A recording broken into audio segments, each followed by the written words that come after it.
حضرت عمر بن عبد العزیز کے زمانے میں نا ایک سید صاحب کہتے میری 4 بیٹیاں تھیں تو مجھے ضرورت تھی، میری کوئی مدد نہیں ہو رہی تھی، میں درود شریف پڑھتے پڑھتے سو گیا تو مجھے خواب میں محبوب پاک کا دیدار نصیب ہوا۔ فرماتے ہیں میں نے استغاثہ پیش کیا کہ حضور پریشان ہوں، بیٹیوں کا باپ ہوں، تو نبی پاک علیہ السلام نے فرمایا تو عمر بن عبد العزیز کے پاس جا۔ عمر بن عبد العزیز وہ باکمال شخص ہے جو روزانہ 10 سپارے قرآن پاک کے پڑھتا ہے، 10,000 بار مجھ پر درود و سلام پڑھتا ہے۔ کتنے سپارے؟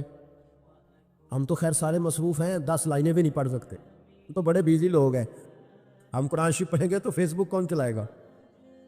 ہم اگر قرآن شریف پڑھیں گے تو وہ واٹس ایپ پہ ٹائم کون دے گا؟ ہم تو بیزی ہیں، بہت زیادہ مصروف ہیں۔ ہم اگر تھوڑی دیر قرآن شریف کھولیں گے تو وہ جو سیاسی تبصرہ سارا دن کرنا ہوتا ہے وہ کوئی گرنا نہ جائے کوئی آسمان سے چیز، ہم تو مطلب بیزی ہیں۔ بادشاہ وقت کے بادشاہ 10,000 مرتبہ درود و سلام، اللہ اکبر۔ بس بندہ ارادہ کر لے تو اللہ اسے موقع بھی عطا فرمائی دیتا ہے، اللہ اس کی مدد کرتا ہے۔ 10,000 بار پڑھتے تھے تو نبی پاک علیہ السلام نے کیا خوبصورت بات ارشاد فرمائی۔ محبوب فرمانے لگے 2-4 دن پہلے نا عمر بن عبد العزیز نے 3,000 درود شریف کم پڑھا ہے، اسے جا کے کہے 500 دینار جرمانہ دے، وہ 500 لے آ، تیرا کام بن جائے گا۔ جناب عمر بن عبد العزیز کے پاس وہ سید صاحب آئے، کہتے میں سمجھا کسی درویش کا نام بتایا ہے، میں سمجھا کسی خانقاہ کے سجادے کی بات ہے، کسی مسجد کے خطیب کی، کسی ادارے کے محتمم کی بات۔ لیکن جب میں ان کے علاقے میں آیا میں نے پوچھا عمر بن عبد العزیز کون ہے، تو لوگوں نے کہا وہ تو ہمارے حکمران ہیں۔ میں نے کہا بادشاہ؟ لے چلو۔ جب میں گیا تو بڑا عالی شان جبہ، سر پر تاج، دائیں بائیں دربار میں لوگ۔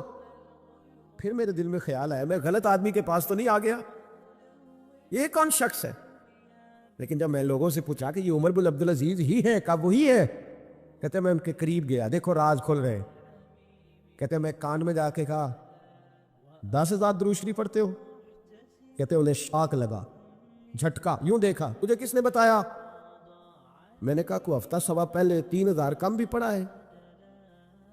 کہتے ہیں وہ تو ٹھٹھرنے لگے، فٹافٹ میرا بازو تھاما، کھولنے میں لگے، کہنے لگے کہ تو میری بیوی کو بھی نہیں پتا کہ میں پڑھتا ہوں، یہ تو میرے خاص خادم کو بھی نہیں پتا، یہ تو میرا اور خدا کا، میرا اور مصطفیٰ کا راز ہے، اللہ رسول سے میرا راز ہے، تجھے کیسے پتا چلا؟ کہتے ہیں وہ سید صاحب کہتے ہیں میں نے ان سے کہا کہ جن کے ساتھ آپ کا راز ہے مجھے انہوں نے بتایا ہے، رازدار میں ہی بتایا ہے۔ اور محبوب نے فرمایا میں سید ہوں، مجھے گھر میں ضرورت تھی، صدقہ زکوٰۃ لے نہیں سکتا، مجھے حضور نے کہا جا اسے کہا تجھے 500 دینار دے۔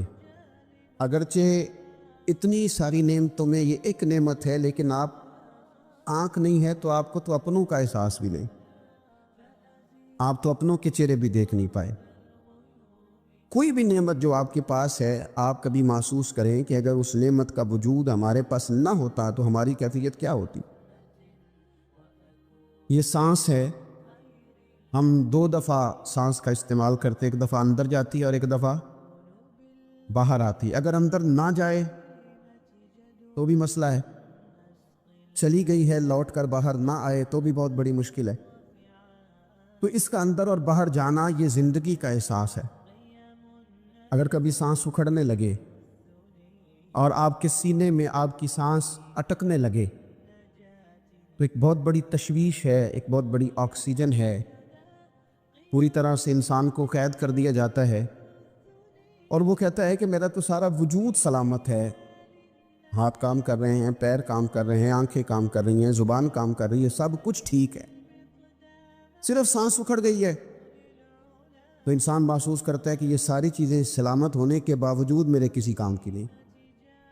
آپ کے پاس جتنی بھی نعمتیں ہیں ان کو اگر آپ شمار کریں تو کبھی آپ کہیں گے کہ ساری نعمتوں میں آنکھ زیادہ ضروری ہے، کبھی کہیں گے کان زیادہ ضروری ہے، کبھی کہیں گے زبان زیادہ ضروری ہے، کبھی کہیں گے دل زیادہ ضروری ہے، کبھی کہیں گے روح زیادہ ضروری ہے۔ لیکن میں آپ سے عرض کروں ان ساری چیزوں کے بغیر گزارا ہو سکتا ہے، رسول کائنات کی غلامی کے بغیر گزارا نہیں ہوگا۔ کیوں؟ اس لیے کہ اگر حضور کی شفقت نہ ہو، نبی پاک علیہ السلام کی رحمت نہ ہو، وہ ابن القیم نے ایک جگہ پہ کہا تھا کہ یہ حضور نے ہمیں انسان بنایا ہے. یہ نبی پاک علیہ الصلوۃ والسلام نے انسانیت کے اسباق پڑھائے ہیں. اخلاقی رویے کیا ہوتے ہیں حضور نے بتلائے ہیں. اگر حضور کا کرم نہ ہوتا تو انسان ایک دوسرے کو کاٹ کے کھاتا. یہ حضور نے بتلایا ہے کہ تم نے کس طرح زندگی کو گزارنا ہے. محبوب کریم علیہ السلام کا وجود نور ایک ایسی چیز ہے کہ اگر وہ کائنات سے معاذ اللہ سائڈ پہ کر دیا جائے تو اس کائنات کا قائم رہنا کسی صورت بھی ممکن ہے ہی نہیں. اسی لیے تو اقبال نے کہا تھا کہ ہو نہ یہ پھول تو بلبل کا ترنم بھی نہ ہو، چمن دہر میں کلیوں کا تبسم بھی نہ ہو نہ یہ ساقی تو پھر میں بھی نہ ہو، خم بھی نہ ہو، اور بزم توحید بھی دنیا میں نہ ہو، تم بھی نہ ہو. وہ بڑی بات کہہ گئے ہیں، میں نے بھی اس کو کوئی نہیں کھولنا. کہتے ہیں بزم توحید بھی دنیا میں نہ ہو، تم بھی نہ ہو، خیمہ افلاق کا استادہ اسی نام سے ہے، اور نبض ہستی تپش آمادہ اسی نام سے ہے. تو اقبال پھر ہمیں کرنا کیا ہے؟ کہنے لگے کرنا آپ کو یہ ہے کہ قوت عشق سے ہر پست کو بالا کر دے اور دہر میں اسم محمد سے اجالا کر دے. یہ کرنے کا کام ہے. اس رستے پہ آپ چل پڑیں. میرے بھائی، پہلی امتوں کے آپ تذکرے پڑھ لیں، کتابوں میں موجود ہیں. سورہ اعراف کو دیکھ لیں، اس میں بہت ساری چیزوں کا تذکرہ کر دیا گیا ہے. اور بھی قرآن مجید کی بے شمار صورتیں ہیں، آپ ان کو دیکھ لیں، اس پر غور کر لیں. جب قومیں نہیں مانتی تھی، انکار کرتی تھی، تو اللہ تبارک و تعالیٰ انہیں تباہ کر دیتا تھا. بات نہیں مانی، ختم ہو گئی. ایک مقصد ہے نا جس کے لیے کسی چیز کو بنایا گیا. تو مقصد تخلیق انسانیت کیا ہے کہ وما خلقت الجن والانس الا لیعبدون. جنوں اور انسانوں کو اللہ نے اپنی عبادت کے لیے پیدا کیا، اور ان کو جب عبادت کی دعوت دی گئی، جب انہیں پیغام دیا گیا اللہ تعالیٰ کی توحید کا، انہوں نے نہیں مانا. تو جس مقصد کے لیے بنایا تھا جب اس طرف ہی نہیں آئے. یہ پنکھا لگایا جاتا نا ہوا کے لیے، تو اگر پنکھا ہوا نہ دے تو اس کا کوئی چھت پہ کام ہے؟ اس کو اتار کے تو آپ سکریب والے کے پاس بھیج دیں گے، بھی ختم ہو گئی بات. تو مقصد جو تھا نا اللہ کی عبادت تھی. تو جب قومیں اللہ کی عبادت کی طرف نہیں آئیں تو اللہ نے انہیں تباہ کر دیا اور صفحہ ہستی سے مٹا دیا. اللہ تعالیٰ کے پیارے محبوب علیہ السلام نے کفار مکہ کو، قریش کو، عالم عرب کو، عالم انسانیت کو دعوت دی. وداعیا الی اللہ باذنہ وسراجا منیرا. اس منصب پر فائز ہو کر حضور نے دعوت دی. جب انہوں نے دعوت کا انکار کیا، حضور نے انہیں عذاب سے ڈرایا، اللہ کے عذاب سے، کیونکہ حضور نذیر ہے. انہوں نے یہ کہا کہ اگر آپ کہتے ہیں نا کہ ہم پر عذاب آئے گا تو پھر آپ وہ عذاب لے آئیں، ہم پہ آئے. جب کوئی آدمی منہ سے تباہی مانگے، جب کوئی شخص اپنے منہ سے یہ کہے کہ کر لیں جو ہوتا ہے معاذ اللہ، تو اگر تو سامنے والا کمزور ہو تو شاید وہ کچھ نہ کر سکے. لیکن یاد رکھنا، کئی دفعہ کمزور ہوتا ہے تو کچھ نہیں کرتا، تو کئی دفعہ مہربان بڑا ہوتا ہے. رحمان اور رحیم کئی دفعہ کرم نوازی کرتا ہے. جب انہوں نے کہا نا کہ لائیں وہ عذاب ہے محبوب جس کا آپ وعدہ کرتے ہیں، تو اللہ نے کیا فرمایا؟ فرمایا وما کان اللہ لیعذبہم وانت فیہم. محبوب رب کی یہ شان ہی نہیں کہ انہیں عذاب دے. کیوں؟ اس لیے کہ آپ ان کے درمیان موجود ہیں. اے محبوب علیہ الصلوۃ والسلام، اللہ کی یہ شان نہیں کہ انہیں عذاب دے اس حال میں کہ آپ ان کے درمیان موجود ہیں. آپ میری بات کو سمجھیں گے، غور کریں گے کہ کافروں کے درمیان اگر حضور موجود ہوں تو عذاب نہیں آتا، تو قیامت میں جب حضور مومنوں کے بیچ موجود ہوں گے، مجھے کہہ لینے دو نا کہ اساں جے ہاں گناہیاں دا جدوں اعمال نامہ فرول ہوئے، پھر ذرے ذرے نے سامنے آ جانا ہے، جو جو منہ تھی بولیا بول ہوئے. اساں بھی کول حضور دے بیٹھ رہنا ہے. لکھ عمل ترکڑی تول ہوئے، وہ دے کولوں بھی رب نے حساب لینا ہے جیڑا بیٹھا ہی محمد دے کول صلی اللہ تعالی علیہ وسلم. وہ دے کولوں بھی رب نے حساب لینا ہے جیڑا بیٹھا ہی محمد دے کول ہوئے، جس کو کہتے ہیں قیامت حشر، جس کا نام ہے. جس کو کہتے ہیں قیامت حشر، جس کا نام ہے، تیرے دیوانوں کے لیے وہ دن تو جشن عام ہے. زیارت ہوگی نا حضور کی، تیرے دیوانوں کے لیے وہ دن تو جشن. اور ایک شاعر نے اور بات کھول دی، کہنے لگا ہر نظر کانپ اٹھے گی محشر کے دن، خوف سے ہر کلیجہ دہل جائے گا. اچھا جی پھر کیا ہوگا؟ ہر نظر کانپ اٹھے گی محشر کے دن، آنکھیں پھڑ پھڑائیں گی، کانپیں گی اور کلیجے پھٹیں گے. منظر ہی ایسا ہوگا، انسان اپنے پسینے میں ڈبکیاں کھا رہا ہے، حساب کا وقت آ گیا ہے اور سورج سوا نیزے پہ ہے، زمین دھڑک رہی ہے. تو کہنے لگے ہر نظر کانپ اٹھے گی محشر کے دن، خوف سے ہر کلیجہ دہل جائے گا. پھر اوڑھ کر کالی کملی وہ آ جائیں گے، پھر اوڑھ کر کالی کملی وہ آ جائیں گے، پھر اوڑھ کر کالی کملی وہ آ جائیں گے. ہر نظر کانپ اٹھے گی محشر کے دن، خوف سے ہر کلیجہ دہل جائے گا. پھر اوڑھ کر کالی کملی وہ آ جائیں گے، سارے محشر کا نقشہ بدل جائے. میرے عزیز، حضور کے بغیر گزارا، نبی کریم کے بغیر کوئی چارہ، ہمارا کوئی سہارا ہی نہیں حضور کے بغیر. ہم کدھر جائیں سوائے محبوب کے. اس لیے نا صحابہ اس بات پر مطلع ہو گئے تھے. وہ نا بڑی بڑی دھیمی دھیمی باتیں پوچھتے رہتے تھے. اطلاع مل گئی تھی نا کہ اصل کرنا کیا ہے. تو جو رازدار لوگ ہوتے ہیں نا، وہ پھر دھیمے دھیمے راز کی باتیں کرتے ہیں. حضرت انس بن مالک حضور کے خادم تھے. اماں نے دے دیا تھا حضور کی بارگاہ میں، کہتے ہیں میں 10 سال مدینے میں حضور کی نوکری کرتا رہا، تو قریب سے دیکھا تھا نا سارا کچھ. بہت ساری احادیث ان سے مروی ہیں، بڑی چیزوں کو دیکھا تھا. تو ہم سیانے ہو گئے، باتیں سمجھ گئے، قریب رہنے والے لوگ تو قربان پچھانن والے ہیں. تو گل جان گئے، گل کھول دے نہیں. تو قریب پہنچ گئے تھے نا، تو سمجھ آ گئی تھی بات کی. تو ترمذی میں موجود ہے، ایک دن حضور سے پوچھتے یا رسول اللہ قیامت والے دن آپ کو کہاں تلاش کروں؟ یعنی حضور علیہ السلام سے پوچھتے حضور میں نا قیامت والے دن ہے. بھئی بات تو یہ نا کہ اعمال ٹھیک کیا جائے، معاملات پر توجہ دی جائے، عبادات کا خیال کیا جائے، جو ہمارے ذمہ ڈیوٹیاں ہیں وہ پوری کی جائیں. تو وہ کہتے ہیں حضور وہ قیامت والے دن کہاں تلاش کروں؟ تو حضور نے بھی نہیں فرمایا کہ تو اعمال ٹھیک کر، مجھے ڈھونڈنے کی کیا ضرورت ہے، کہاں ڈھونڈوں؟ تو حضور فرمانے لگے مسکرا کے فرمانے لگے، چونکہ قربان پچھانن والے ہیں تو اے گل جان گئے، گل کھول دے نہیں. حضور علیہ السلام سے کہا یا رسول اللہ میں نا قیامت والے دن کہاں تلاش کروں؟ تو حضور فرمانے لگے حوض کوثر پہ.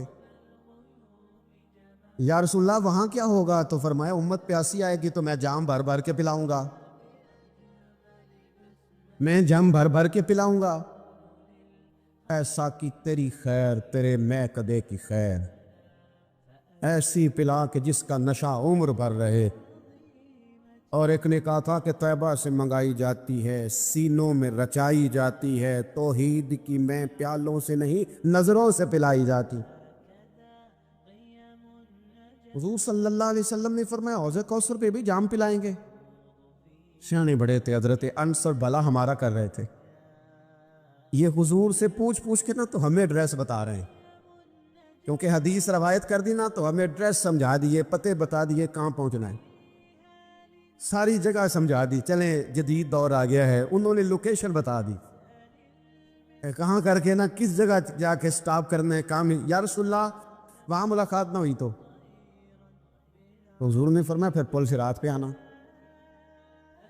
یا رسول اللہ وہاں کیا ہوگا؟ فرمایا امت گزر رہی ہوگی اور میں دعائیں مانگ رہا ہوں گا، رب سلم امتی رب سلم امتی، یا اللہ میری امت کو سلامتی سے گزار دے. تو وہاں آ جانا، میں دعائیں وہاں مل جاؤں گا. قربان جائیں. فاضل بریلوی بول پڑے، کہنے لگے خدا کی رضا چاہتے ہیں دو عالم، خدا چاہتا ہے رضائے محمد. اجابت کا جوڑا عنایت کا سہرا، دلہن بن کے نکلی دعائے محمد. اجابت میں جھک کر گلے سے لگایا بڑی ناز سے جب دعائے محمد.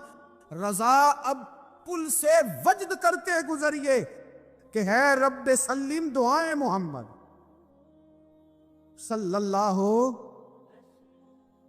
تو عرض کی یا رسول اللہ وہاں ملاقات نہ ہوئی تو؟ میں نے کہا وہ ہمیں لوکیشن سمجھا رہے تھے، انہیں تو پتا تھا پہلے ہی، ایک قربان پچھانن والے ہیں تو یہ گل جان گئے، گل کھول دے نہیں۔ تو وہاں نہ ملاقات ہوئی تو حضور نے فرمایا پھر میزان عمل پہ آنا۔ یا رسول اللہ وہاں کیا ہوگا؟ فرمایا امت کے عمل تول رہے ہوں گے اور میں ان کے لیے دعائیں کر رہا ہوں گا۔ میں نہیں جا سکا کبھی بچوں کے ساتھ پیپر دلوانے، استاد کو اجازت نہیں دیتے، کہتے ایگزامینر اور آئے گا کوئی، جس نے پڑھایا ہو اسے اجازت نہیں کہ تو جا۔ ابا جی کو اجازت نہیں ہوتی کہ وہ ایگزامینیشن ہال میں جائے، وہاں تو کوئی اور لوگ آتے ہیں۔ یہ بھی عجیب سبق ہے نا کائنات کا کہ سارے تعلیم و تربیت کے اسباق بھی حضور پڑھائیں، رنگ بھی سارا حضور ہی بتائیں، اور قبر کے سوالات بھی سارے ہمیں حضور بتا دے، اور جب پیپر ہونے لگے تو سرانے میں کھڑے ہو جائیں، تو پھر کہہ لینا ایک دفعہ پھر کہ وہ دیکھو لو کہ رب نے حساب لینا جیڑا بیٹھا ہی محمد دیکھو لو۔ بندے اپنے مالک سے بڑا پیار کرتے ہیں، اپنے رب کے ساتھ ان کا رشتہ بڑا محبتوں والا ہے۔ یہ تو ہو گئی اللہ تعالیٰ کی محبت۔ پھر نبی پاک صلی اللہ تعالیٰ علیہ وسلم نے ارشاد فرمایا کہ تم میں سے کوئی شخص اتنی دیر تک مسلمان نہیں ہو سکتا، مومن نہیں ہو سکتا، جب تک وہ اپنے ماں باپ سے، اپنی اولاد سے اور تمام لوگوں سے بڑھ کر مجھ سے پیار نہ کرے۔ تو اللہ سے بھی محبت کرنی ہے، اور ہر چیز سے بڑھ کر نبی پاک صلی اللہ تعالیٰ علیہ وسلم سے بھی پیار کرنا۔ گویا اللہ اور اس کے رسول صلی اللہ علیہ وسلم کی محبت کامل ہوگی تو پھر ہی ایمان مکمل ہوگا، پھر ہی انسان کو ذائقہ اور لطف اور شوق نصیب ہوگا۔ میرے عزیز یاد رکھیے گا، انسان کو اللہ تعالیٰ نے جب دل دیا ہوتا ہے اور اس کے سینے کے اندر دھڑکنیں رکھی ہوتی ہیں تو کوئی نہ کوئی محبت تو وہ کرتا ہی ہے۔ بعض لوگوں کو دولت سے پیار ہو جاتا ہے، صبح و شام اپنے لاکھ کو دو کو چار کرنے کے چکر میں پڑے رہے۔ کچھ لوگوں کو اقتدار سے، کرسی سے، حکومت سے محبت ہو جاتی ہے، وہ بیچارے کہیں نیکی کا کام کرنے بھی جائیں، وہ بیچارے کہیں جنازہ پڑھنے بھی جائیں، کچھ بھی کرنے چاہیں تو نقطہ نظر سیاست رہتی۔ کچھ لوگوں کو شہرت سے بہت پیار ہو جاتا ہے، وہ ہر وقت چاہتے ہیں ان کی تعریفیں ہو، ان کے دل میں یہ خواہش مچلنے لگتی ہے کہ ہر وقت کوئی نہ کوئی ان کے گن گاتا رہے، ہر وقت کوئی نہ کوئی کسی نہ کسی جملے سے انہیں یاد کرتا رہے۔ یہ شہرت کی محبت، دولت کی محبت، اقتدار کی محبت، یہ انسان کے باطن کو اجاڑ دیتی ہے۔ اس کے جو روحانی معاملات ہوتے ہیں وہ سارے خراب ہو جاتے ہیں، کوئی کام بھی اللہ کی رضا کے لیے نہیں کر پاتا، ہر وقت اس شوق میں لگے رہنا کہ میں کوئی بھی کام خیر کا کروں تو اس میں میری تعریف ہو، میری ستائش ہو، میرے لیے یہ جملے کہے جائیں کہ میں بڑا عظیم آدمی ہوں، میں بڑی خدمات سر انجام دیتا ہوں۔ اور آج کل تو نچلی سطح سے لے کر اوپر تک یہی حال ہے کہ لوگ کام کرنے کے لیے نہیں کرتے، کام دکھانے کے لیے کرتے۔ اس کے نتائج یہ ہے کہ جو روحانی زندگی ہے نا، بندہ عبادت کرے، خدمت کرے، کوئی ڈیوٹی کرے تو اپنے رب کے قریب چلا جائے۔ وہ بعض لوگ نیکی کا کام کر کے بھی وہ روحانیت نہیں حاصل کر پاتے۔ اس پر اللہ کے پیارے حبیب صلی اللہ تعالی علیہ وسلم کا ایک فرمان سمجھنے کے لیے اور سیکھنے کے لیے بڑا اہم ہے۔ کریم فرماتے ہیں کہ دو بھوکے بھیڑیا ویسے خطرناک ہوتا ہے، اور اگر بھوکا ہو تو پھر اور خطرناک ہو گیا۔ حضور فرماتے ہیں دو بھوکے بھیڑیے بکریوں کے ریوڑ میں چھوڑ دیے جائیں تو وہ اتنا نقصان نہیں کرتے جتنی دولت اور شہرت کی محبت انسان کے باطن کا نقصان کرتی۔ اجڑ جاتا ہے باطن، برباد ہو جاتی ہے کیفیات، وہ جو خاص لذات ہوتی ہیں مسجد حاضر ہونے کی، عبادت کرنے کی، غریبوں کی مدد کرنے کی، وہ ساری لذات چلی جاتی۔ وہ دکھانا، سکھانا، سنانا، فیس بک پہ ڈالنا، انہی چکروں میں الجھ کر لوگ اپنی روحانی زندگی کو ضائع کر بیٹھتے۔ اور اس پر پھر ایک بڑی مضبوط حدیث بخاری مسلم میں اس طرح بھی موجود ہے کہ حضور علیہ السلام نے فرمایا قیامت والے دن اللہ کے حضور ایک شخص کو کھڑا کیا جائے گا جس نے سخاوت بڑی کی ہوگی، لاکھوں کروڑوں اللہ کی راہ میں بظاہر خرچ کیے ہوں گے، تو اللہ فرمائے گا یہ میں نے دولت دی تھی تو کیا کیا؟ مالک میں نے تیرے رستے میں خرچ کیا۔ تو اللہ تو دلوں کے حال جاننے والا ہے۔ کریم فرمائے گا وہ تو نے اس لیے کی تھی کہ لوگ کہیں بڑا سخی ہے، تو کہا نہیں لوگوں نے تیری شہرت ہو نہیں گئی، وہ لائکس، وہ کومنٹس، وہ بلے بلے، وہ سب تو نے دیکھ لی۔ فرشتوں کو حکم ہوگا اسے پکڑو اور دوزخ میں ڈال دو۔ پھر ایک شخص کو کھڑا کیا جائے گا جو شہید ہوا ہے، جان ہی دے دی اللہ کے راستے، لوگوں کو کے سامنے اس کا جو نام درج ہے وہ ایک شہید کے طور پر درج ہے۔ لیکن کریم فرماتے ہیں، رب فرمائے گا میں نے طاقت دی تھی، فن حرب و ضرب میں کمال دیا تھا، میدان میں کھڑے ہونا لڑنا تمہیں آتا تھا، کیا کیا؟ عرض کرے گا مالک میں میدان میں نکلا، میں نے تیری راہ میں جد و جہد کی، میں نے بڑی جاں فشانی کے ساتھ لڑائی کی، یہاں تک کہ مجھے شہادت ملی۔ اللہ تعالیٰ ارشاد فرمائے گا کہ وہ تو نے اس لیے کیا تھا کہ تجھے لوگ شہید کہے۔ شوق نہیں ہوتا لوگوں کو کہ میرے نام پہ محلہ آ جائے، میرے نام پہ گلی بن جائے، میرا ذکر ہو جائے، میرا تعارف ہو جائے، وہ تو اس لیے نے کیا تھا۔ تو وہ تو کہا لوگوں نے، کئی جگہ تیرے نعرے لگے، فرشتوں اسے پکڑو دوزخ میں پھینک دو۔ اور سنو نا یار، کریم فرماتے عالم قاری اللہ کے حضور کھڑا ہے، تو مالک نے فرمایا کہ تمہیں میں نے کتاب پاک کو پڑھنے کی، پڑھانے کی، سکھانے کی صلاحیت سے نوازا تھا، تو کیا کیا؟ مالک میں نے ساری عمر پڑھایا۔ تو اللہ فرمائیں گا وہ تو اس لیے کہ لوگ کہے کیا بات ہے حضرت کی، تو لوگوں نے کہا نہیں، وہ تو بات ہو گئی تھی، اسے پکڑو اور دوزخ میں ڈال دو۔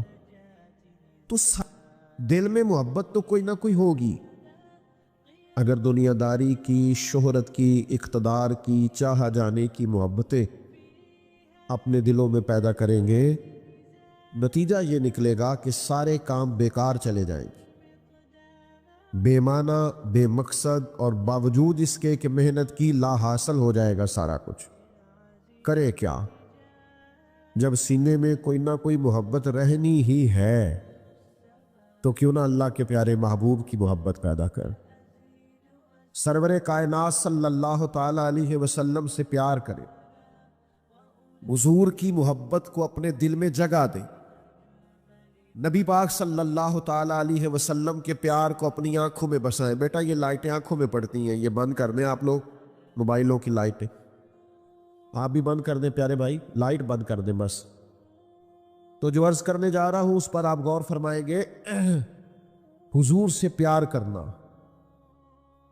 نبی پاک علیہ السلام نے فرمایا اگر تم چاہتے ہو نا تمہیں ایمان کا ذائقہ نصیب ہو، یعنی مومن ہونے کا تمہیں مزہ آئے، ایک ہے مومن ہونا، ایک ہے ایمان کا ذائقہ ملنا۔ کریم فرماتے ہیں اگر تم چاہتے ہو تمہیں ایمان کا ذائقہ ملے تو 3 کام کرو۔ ایک تو ہر چیز سے بڑھ کر اللہ اور اس کے رسول سے پیار کرو، اور اس کا زبانی صرف دعویٰ نہیں کرنا چاہیے، اس کا خالی نعرہ نہیں لگانا چاہیے۔ یہ پتہ چل جاتا ہے، بندے کو خود پتہ ہوتا ہے مجھے ہر چیز سے بڑھ کے اللہ رسول سے پیار ہے کہ نہیں، پتہ چل جاتا ہے۔ فجر کی اذان ہو گئی، آنکھ کھل گئی، پتہ چل گیا نماز کا ٹائم ہے۔ اب جو سویا رہا اسے نیند سے پیار ہے، اور جو اٹھ گیا اسے رب رسول سے پیار ہے۔ ورنہ کھلی ہوئی آنکھ سے بھی تو مسجد نہیں آیا۔ وہ اقبال کہتے ہیں نا جواب شکوہ میں کہ کس قدر تم پہ گرا صبح کی بیداری ہے، ہم سے کب پیار ہے نیند تمہیں پیاری ہے۔ تو صبح اٹھ جائے گا تو پتہ چل جائے گا کس سے زیادہ پیار ہے، سمجھ میں آ جائے گی بات۔ حلال حرام کی جب تمیز کرنے لگے گا، اس کو لاکھوں کروڑوں مل سکتے تھے، ناجائز طریقے سے بہت کچھ یہ اخذ کر سکتا تھا، لیکن اس نے چھوڑ دیا، کہا نہیں مجھے لاکھوں کروڑوں سے پیار نہیں، پیار مجھے رب رسول کی شریعت کے ساتھ۔ تو سمجھ آ جائے گی کس سے زیادہ پیار ہے۔ تو بات کو سمجھیے گا، حضور فرماتے ہیں اگر چاہتے ہو ایمان کا ذائقہ نصیب ہو تو ہر چیز سے بڑھ کر اللہ رسول سے پیار کرو، اور پھر فرمایا جس سے بھی پیار کرو اللہ کی رضا کے لیے کرو۔ جس سے بھی پیار کرو، یہ ذاتی لالچ، یہ تعلقات اس لیے کہ میرا مسئلہ حل ہو جائے، میرے کام آ جائے۔ ظاہر ہے اب گرمی زیادہ لگ رہی ہے آپ کو، میں پہلے ہی تھوڑی تقریر کیا کرتا ہوں، اب اور تھوڑی ہو جائے گی۔ آپ اگر زیادہ گرمی مجھے دکھائیں گے، میں دیکھ رہا ہوں پسینے کافی آپ کو آ گئے، تو میں بس جلدی سے اپنی بات کو سمیٹ دوں گا، آپ پریشان نہ ہو لو۔ چل گئی ماشاءاللہ، پنکھا بھی چل گئی۔ آپ تھوڑی توجہ کریں، میں ویسے بھی تھوڑی تقریری کیا کرتا ہوں، عادی تھوڑا بیان کرنے کا ہوں، اس لیے کہ کوشش ہوتی ہے کہ کوئی لفظ ادھر ادھر کر کے وقت ضائع نہ کیا جائے، جو کیا جائے ٹو دی پوائنٹ ہی کیا جائے۔ آپ تھوڑا سا توجہ کریں، چند ایک باتیں آپ سے ہو جائیں۔ حضور نے فرمایا اگر چاہتے ہو ایمان کا ذائقہ ملے تو پھر جس سے بھی پیار کرو اللہ کی، اور دوسرا کریم فرمانے لگے ایمان لانے کے بعد کفر کی طرف جانا تمہیں اتنا ناپسند ہو جتنا انسان کو آگ میں جانا ناپسند ہو۔ اگر یہ 3 چیزیں تم اپنے اندر پیدا کرنے میں کامیاب ہو گئے تو تمہیں ایمان کا ذائقہ نصیب ہوگا، تمہیں ایمان کی لذت نصیب ہوگی۔ نبی کریم سے محبت کرے، حضور کی نعت پاک سے دلچسپی پیدا کرے، حضور کا ذکر پاک سنا کرے، ذکر پاک کیا کرے، نبی پاک کی بتائی ہوئی تعلیمات کے مطابق اپنی طبیعت کو مائل اور قائل کرے، حضور سید عالم علیہ السلام کے اسوہ نور کے مطابق اپنے شب و روز کو ڈھالنے کی کوشش کریں، سنت اور شریعت کا پاس اور لحاظ فرمائیں، آپ اپنی ساری دلچسپیوں کا رخ حضور کی طرف کریں۔ آپ کو اندازہ ہو جائے گا کہ جینا کسے کہتے ہیں اور مرنا کسے کہتے ہیں۔